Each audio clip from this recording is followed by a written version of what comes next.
Conversando agora um pouquinho sobre hipertireoidismo e tireotoxicose.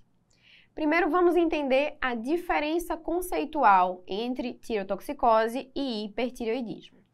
A tireotoxicose é um conceito muito mais abrangente.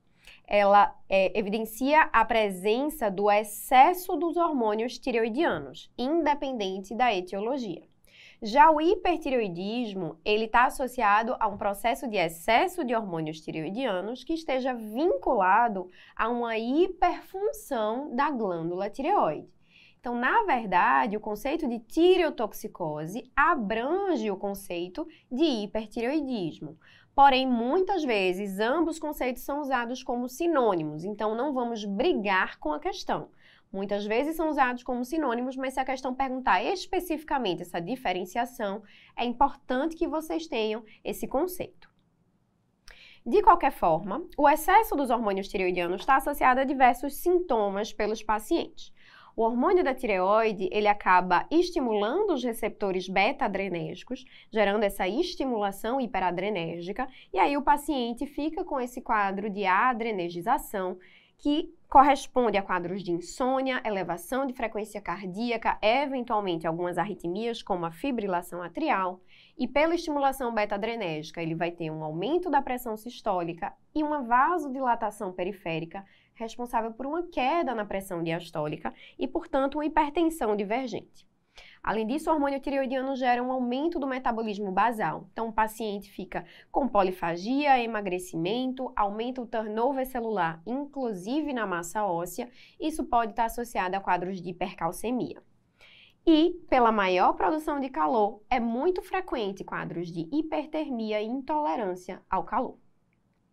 Quadro clínico muito clássico vai gerar esse compilado de sinais e sintomas, né? Palpitações, perda de peso, intolerância ao calor, hiperdefecação, tremores de extremidades, pele quente e úmida, principal alteração cardiovascular, taquicardia sinusal, mas pode predispor a arritmias como a fibrilação atrial, a hipertensão e até insuficiência cardíaca de alto débito.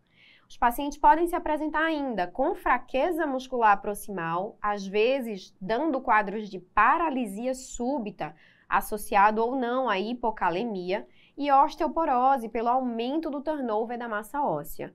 E manifestações neuropsiquiátricas também são muito frequentes, inclusive em questões de prova, em que o paciente se apresenta com quadros ansiosos, às vezes até surtos psicóticos, labilidade emocional e inquietude. E quando a gente vai pensar na etiologia, vamos subdividir naqueles pacientes que têm uma hiperfunção da glândula tireoide, ou seja, uma tireotoxicose com hipertireoidismo ou sem a hiperfunção da glândula. Sem dúvida, os pacientes que têm hipertireoidismo, a principal etiologia na vida e na prova, doença de Graves. Além disso, a gente pode ter uma hiperfunção de alguns nódulos autônomos tireoidianos, configurando os bócios multinodulares tóxicos, ou o adenoma tóxico, quando eu tenho um nódulo único produtor hormonal, chamada doença de Plummer.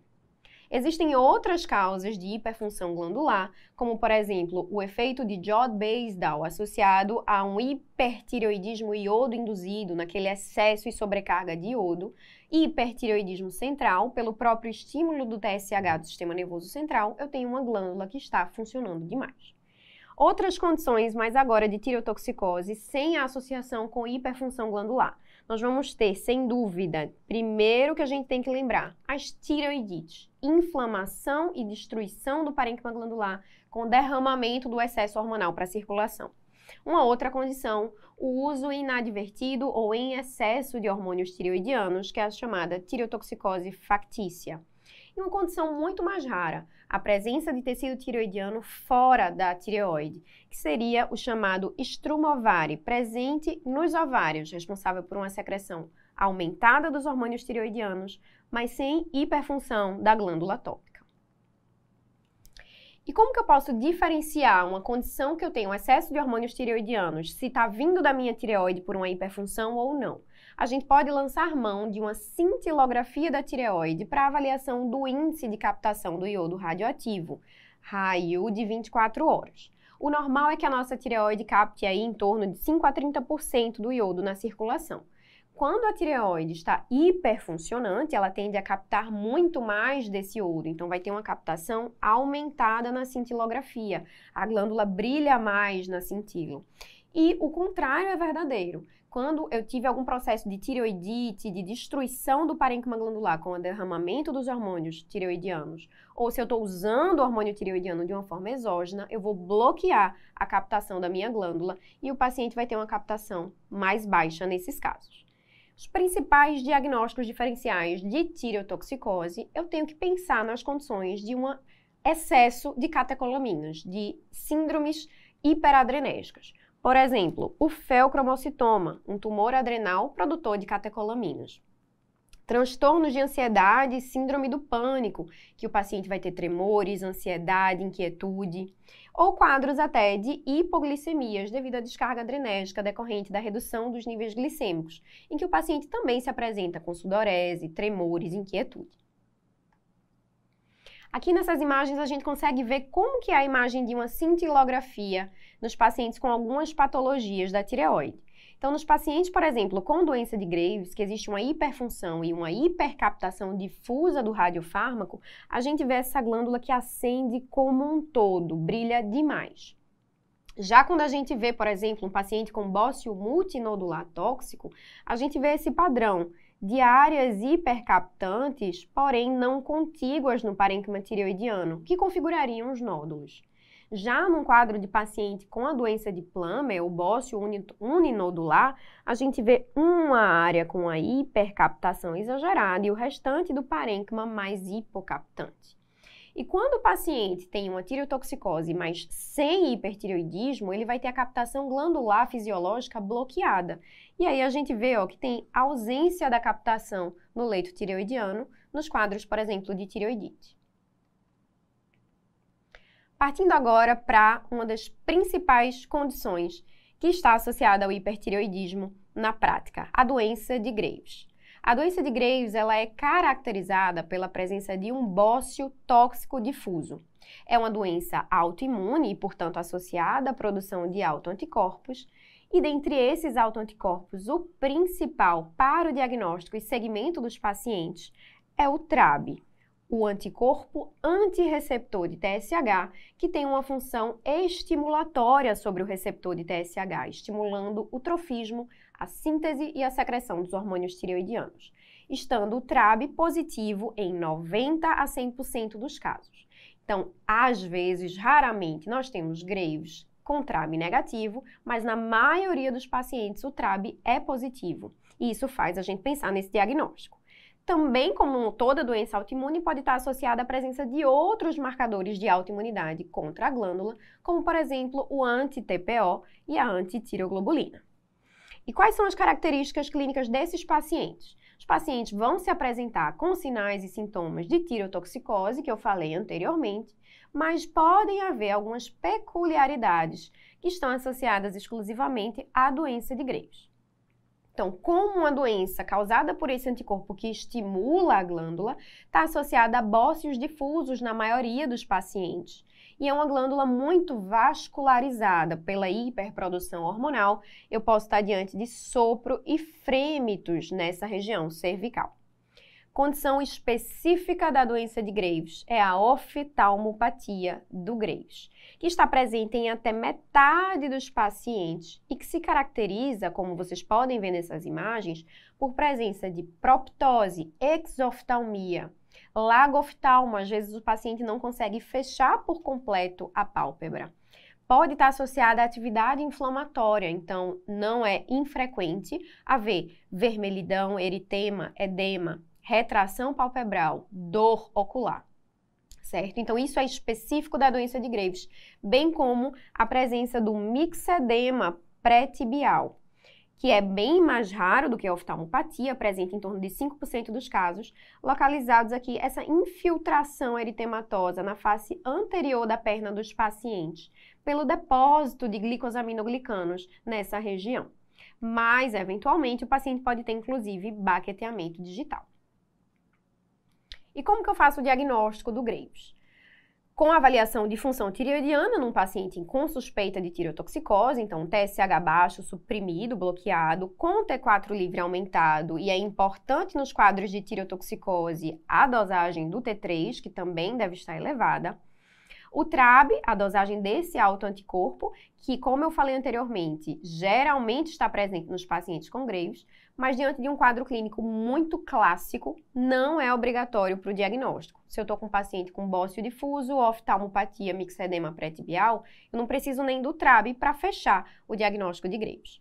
E a cintilografia, nesses casos, se a gente solicitar, a gente vai estar diante de uma glândula com uma hipercaptação difusa, configurando esse padrão de doença difusa, doença de Graves. Em resumo, o anticorpo principal característico da doença é o TRAB, presente em virtualmente quase 100% dos casos, mas outros autoanticorpos podem estar associados, como a presença do anti-TPO e, eventualmente, da anti-TG. Então, diferenciando essas duas patologias, que são o Graves e o Hashimoto, a gente percebe o TRAB como sendo o grande marcador do Graves e o anti-TPO, que pode estar presente também na doença de Graves, é o grande marcador do Hashimoto, como a gente vai conversar um pouquinho à frente. E qual é o alvo do tratamento dos meus pacientes que têm doença de Graves? Eu quero normalizar o meu hormônio tireoidiano, eu quero normalizar T4 livre e T3. Claro que o paciente, quando ele chega para mim com sintomas hiperadrenérgicos, eu devo promover tratamento sintomático e, para isso, eu posso lançar mão dos beta-bloqueadores para controle. Frequência cardíaca, pressão, ansiedade, tremores. Em casos em que o paciente tenha oftalmopatia em atividade ou em que eu esteja pensando em fazer radioiodoterapia como tratamento definitivo num paciente de alto risco para oftalmopatia, eu posso lançar mão da prednisona, nesses casos específicos. Mas, sem dúvida, tratamento principal, beta-bloqueador e essas três opções que eu tenho aqui embaixo. Isso é o foco do Graves, tá? Quando que eu vou usar as chamadas drogas antitireoidianas e para quê?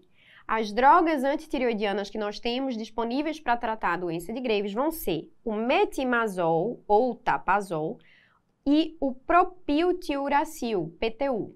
Geralmente, nós usamos essas medicações por longos períodos, de 12 meses a 18 meses. Por quê? Além de reduzir a produção do hormônio tireoidiano por essa glândula, essas medicações têm o papel imunomodulador. Elas reduzem o TRAB, então elas melhoram a autoimunidade do Graves. Estão associadas a remissões em torno de 30% a 50% dos casos. Geralmente, quem remite com medicação? Quem tem níveis de hormônios não tão altos, quem tem uma glândula não tão grande, quem tem um TRAB não tão alto. Mas essa é uma das primeiras opções de tratamento, as drogas antitireoidianas associadas ao beta-bloqueador. E quais são as outras opções que nós temos?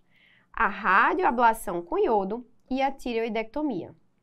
Alguns pontos importantes ainda sobre as drogas que vocês têm que saber é que o metimazol ou tapazol geralmente é a opção de escolha, porque nós damos uma vez por dia, tem uma excelente posologia e tem menos efeitos colaterais. Porém, nós pensamos em usar o PTU, principalmente gestante no primeiro trimestre da gestação, devido aos efeitos de teratogênese do tapazol. E naqueles pacientes em crise tireotóxica, o PTU é de escolha porque ele acaba tendo a função de inibir a deiodinase tipo 1, inibindo a conversão de T4 em T3. Partindo para essas outras opções, iodo ou tireoidectomia. Quando devemos pensar? Quando está contraindicado.